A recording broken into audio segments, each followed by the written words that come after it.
How are you using AI in your business right now? I'm going to bet you're using it for shortcuts, right? Write this email, make me a project plan, draft this post. Maybe you've even got a couple subscriptions, right? But all in all, I'm going to guess you haven't found the killer app yet. The one that says, oh my God, AI is so worth it. I don't know how I ever ran my business without it.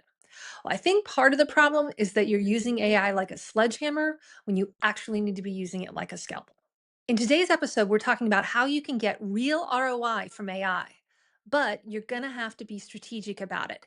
And you're going to have to invest not just money, but also your time. Because what I've found, at least in my business, is that the magic of AI is in the customization. And my results over the last year have been solid wins in terms of client results and in time savings. And both of those translate to profitability. So today, I want to talk about how you can make that happen for you too. I'm Laura Zovelson, and this is the Gen Expert Show, where we talk about how you can become the go to in your niche without working nights and weekends to make it happen. So, look, if you want to stop that roller coaster client cycle, go ahead and hit subscribe because I think that you can do better than those sad Thursday nights with your laptop open after dinner, writing proposals while you're trying to watch TV. Okay, so let me start by showing you something that I think will change how you think about your business. So, the MBA textbooks will have you believe that business is super complicated. But if you are a solo based service business, there are really only three things that matter: your product, and that's going to include your IP, your business model, and demand generation. That's it, those three. And if you figure those out, your business is going to work. Where I think AI is going south for a lot of businesses is that people are trying to apply it over the whole range of their business. And that's what I was talking about with the sledgehammer, right? It's too much, it's overwhelming. And also, if you kind of do it that way, kind of haphazardly, there's no way to measure whether or not you're getting real results. So, of course, it's going to be frustrating, right? Because you don't see the forward motion. So, here's a recommendation of what you might do differently. My guess is if you've been in business for a while, you've built a strength in one of these areas. So it's either your service, so your frameworks, your methodology about how you do things, how you approach problems, right? Or maybe it's in your business model, so you have super, super efficient systems. Or maybe like you're just a shark when it comes to sales. And if you are, good for you. Okay. So depending on which one of those is like your strength, I want you to start by applying AI there. I want you to find one thing in the area that you're super good at, and that's where we're going to start this process with having AI make a real difference in our business. This is what I mean by using a scalpel versus a sledgehammer. A small and precise intervention is going to lead to way better results than kind of barfing up AI all over the place and expecting that to turn out well. There's one more thing that we have to be honest about here, okay? When we're talking about ROI, we're talking about return on investment, which means you have to make an investment. And in this case, it's not just money, it has to be time. So, those generic AI tools out of the box, like that subscription that you have, it's not going to deliver the results you're looking for. But if you're willing to do the work to customize that, I think it's business changing. So let me just share my personal results with this, okay? So a big part of what I teach is that if you want to get clients, you have to create content that shifts beliefs. It's the kind of content that acts like a magnet that kind of pulls clients closer and closer to you until they're ready to buy. Okay, so in order to make generating that content easier for my clients, maybe 2 years ago, I created a set of prompts, right, that they could use. So not a GPT, just a Google Doc, right? But when I discovered custom GPTs earlier this year, I had an idea. So I went in there and I answered every single one of those prompts. There's like 52 of them, every single one of them myself. And I uploaded that and created a custom GPT around it. And all of a sudden, I started getting content that not only reflected my writing style, but also started to reflect my thinking. And it was creating that GPT that actually bridged the gap for me between getting crap out of it when I asked it to draft an outline and actually getting something I could use that's saving me probably, I think, 4 to 8 hours a week at this point. So, by the way, I would love to know, have you tried creating a custom GPT? Whether you have or not, drop me a note in the comments. I'd love to sort of know if people are playing around with this or if it's something most people have not tried. So, real quick, let's go back to this idea of the sledgehammer versus the scalpel. I think part of the resistance to AI, or part of the reason that there's a lot of frustration around it, is that all of our feeds are full of tools and prompts and predictions. It's like that gopher popping up in Caddyshack and leaving those big holes everywhere, right? And so it's really tempting to try this free tool or that free trial and see if the AI can help with a proposal and see if the AI can help with social media. But the thing is that that kind of haphazard approach isn't going to get you the results you want or even the data you need to be able to make a decision about whether or not it's working.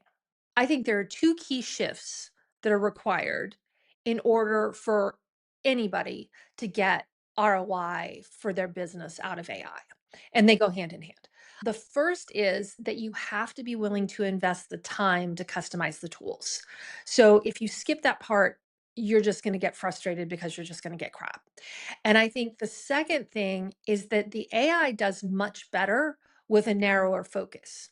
So as I've been developing the custom GPTs in ChatGPT or like the projects in Claude, what I've noticed is that the more specific the focus, the better results I'm getting.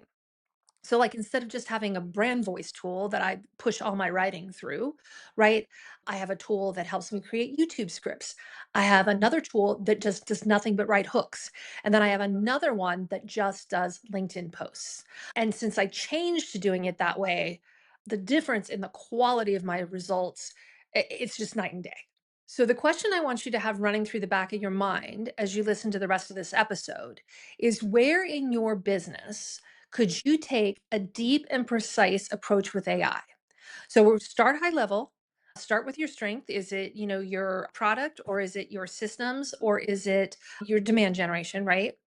And then I want you to start thinking about one specific thing where you'd like an AI assist. All right. So just to get your creativity going on this, let me just give you a few ideas you might consider in each of those areas. So if you want to start in product, think about what kind of tools you might create for your clients. So what could you build that would help them win faster? So for instance, I created a tool that helps clients get clarity around who their ideal client is, all right? And then I created another tool that helps them gauge the market opportunity, the various niche choices, all right? How could you do the same for your clients, right? If you're starting with your systems, maybe you look at creating a timeline tool, or maybe you look at creating a pricing tool, right? Something that's going to help you create proposals faster, things that are going to help you generate more profits. Okay. And then finally, if you want to focus on the demand generation piece, and I think this is where a lot of people are looking for AI help and they're not quite getting the results that they want. In that case, maybe you want to build some tools like I talked about that help you create hooks or social media posts or help you write your newsletter, right? But you're going to have to do that upfront piece first. And I do highly recommend that you increase the specificity of whatever tool is that you decide to build. So, the real time investment here is not learning how to use the tools or even how to write system instructions. It's doing the foundational thinking about your business and what you actually want the output to be. So I think most people were really hoping that AI would be this giant shortcut, right? You copy some prompts you find online, and whoa, the magic happens, right? Well, that's not how it works. So think about it. If you haven't done the work, if you haven't put in the time to articulate your frameworks, to think about where the profitability levers are for your business, how is AI supposed to do that for you? Okay. So, how much time are we talking about here? I would plan for 2 to 3 hours a week for 4 to 6 weeks. Now, it might be shorter than that, but to really get it fine tuned, it takes some time because it takes trial and error, right? You have to experiment and you have to iterate and you have to build in some space to be able to do that, where you just acknowledge it's not going to come out right the first time. Because we're not just learning tools here, right? You're feeding it intelligence. You're doing the thinking work that's actually going to make these tools useful. Okay, so here's what I want you to take away. The scalpel approach means picking a single area: product, business model, or demand gen, doing the foundational thinking work, and then feeding that intelligence to the AI and reviewing the results. But what you get on the other side, here's your ROI, right? Happier clients and the ability to offload some real time drags in your business. And those things result in real profits. All right, so here's your action plan. Start with the area you're the strongest. The reason I say start there and not where you're the weakest is because I think you're going to be more interested in the project overall and more willing to put up with the frustration and experimentation that's going to be required to get this right. Okay. Second, I want you to identify your biggest bottleneck in whatever that strength area is. All right. Ask questions like what takes too much time? What's repetitive? What could be faster? What might delight my clients? Right. So think about it in terms of that and go back to some of those ideas that I gave you as kind of conversation starters earlier in the episode, right? Third, you're going to have to commit to giving the tool the information it needs to produce really customized results. So you've got to get the information out of your head and into the computer. So whether you're answering belief shifting prompts like mine, right? Or documenting your frameworks, feeding it past proposals, putting in your sales call transcripts, right? That's what's going to make all the difference here. Okay, if you have any questions about what we talked about today, I want you to go ahead and drop them in the comments because I read them all, I will answer them all. And if you're interested in learning more about how you can use AI to facilitate your marketing strategy and becoming the go to person in your niche, I want you to go ahead and get on the priority list for the Client Engine. That is a new service and program that I'm going to be opening up in just a couple months. And everybody on the priority list is going to get first dibs. And you're also going to get some cool discounts. So you don't want to miss that. All right, that's going to do it for me today. I'm going to wrap it up. Thank you so much for watching and listening. I really do appreciate you being here, and I'll see you next time.